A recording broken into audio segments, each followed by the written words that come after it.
Bonsoir, bienvenue dans le 20h BFM. Il était sous pression. Jack Lang a donc présenté sa démission de la présidence de l'Institut du monde arabe. Présentation au Quai d'Orsay.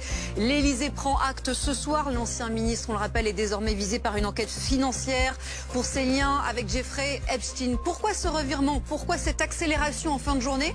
On va tout simplement poser la question à l'avocat de Jack Lang. Première réaction ce soir dans le 20h BFM.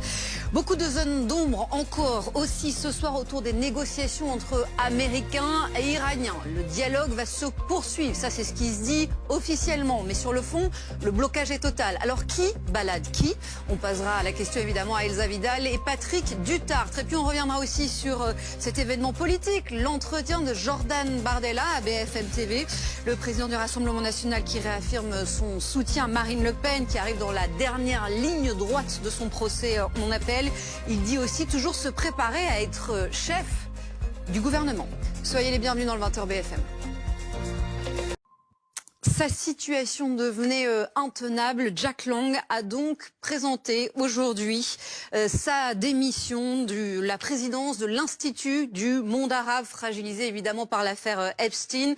Il l'a présenté au chef de la diplomatie française dès ce soir, à la veille d'une rencontre entre les deux hommes qui, de fait, est annulée. On le rappelle, hier, le parquet national financier a ouvert une enquête préliminaire pour blanchiment de fraude fiscale aggravée, le visant lui et sa fille Caroline. Alors pourquoi cette décision? Dans quel état d'esprit est-il aujourd'hui, Jack Lang? On va poser la question dans un instant à son avocat qui va réagir pour la première fois ce soir sur BFM TV après cette décision.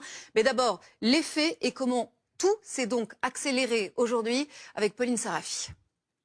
Je voudrais qu'on écoute l'avocat de Jack Lang, maître Laurent Merlet, qui nous explique avec ces mots pourquoi Jack Lang a donc fini par céder face à la pression. Et je rappelle donc en ce qui concerne Jack Lang, cité dans ses nouveaux documents, il a présenté ce soir sa démission de la présidence de l'Institut du monde arabe au Quai d'Orsay. Sa rencontre demain avec le chef de la diplomatie française est donc annulée. L'Élysée a pris acte. Nous partons à présent en Corée. C'est la deuxième partie de notre soirée. Document Ligne Rouge consacré à la situation en Corée du Nord.